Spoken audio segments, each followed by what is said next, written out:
Assalamu alaikum. Good morning, dear students. How are you all? I hope you all are doing good. Let me introduce myself. I'm your English teacher, Miss Aksa.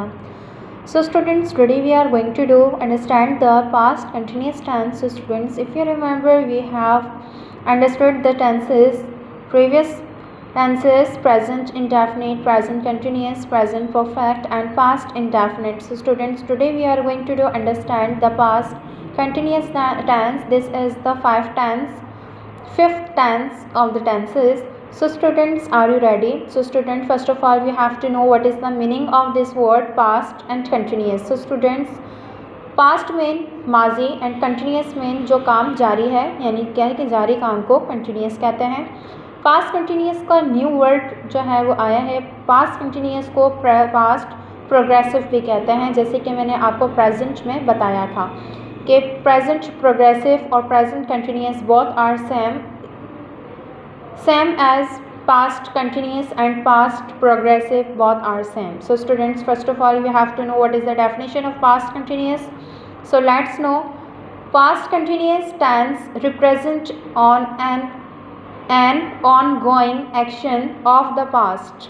It uses was, were and gerund form is added with the verbs. So students, past continuous ऐसा tense है जो कि past में शुरू हुए हुए काम को जाहिर करता है और वो काम क्या हो, कंटिन्यू हो। सो ऐसे काम को क्या कहते हैं, पास्ट कंटिन्यूस कहते हैं, जो क्या पास्ट में शुरू हुआ हो और वो अभी तक चल रहा हो, यानी कि उसका जो लिंक है वो प्रेजेंट से है।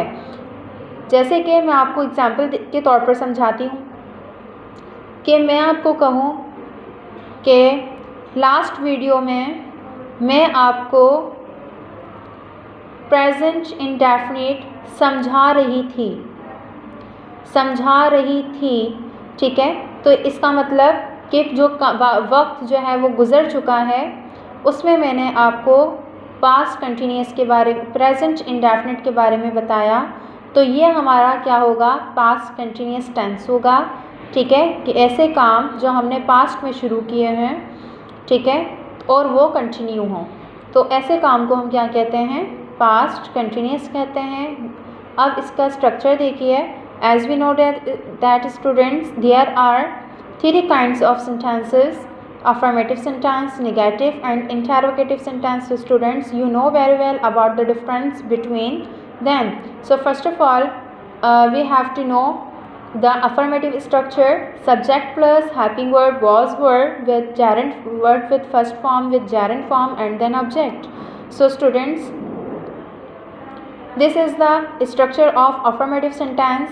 When we will convert into in negative sentence, so we have to put not, and if we will make the interrogative sentence, so students, we will write the helping word of the place of subject, and subject is come in the place of helping word.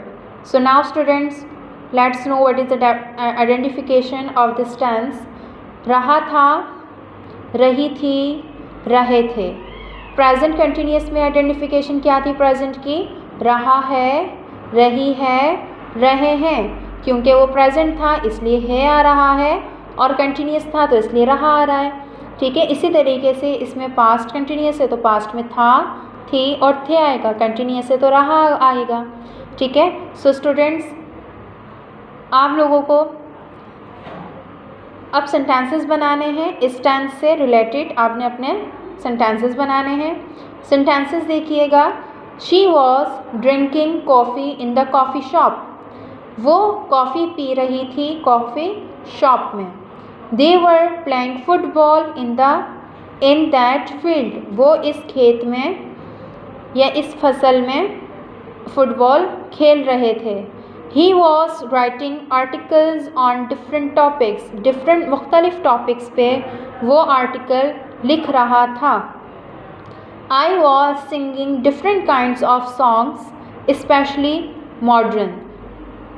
मैं गाना, मुख्तलिफ किस्म के गाना गा रही थी, especially modern यानी कि ख़ास तौर पर मॉडर्न गाने।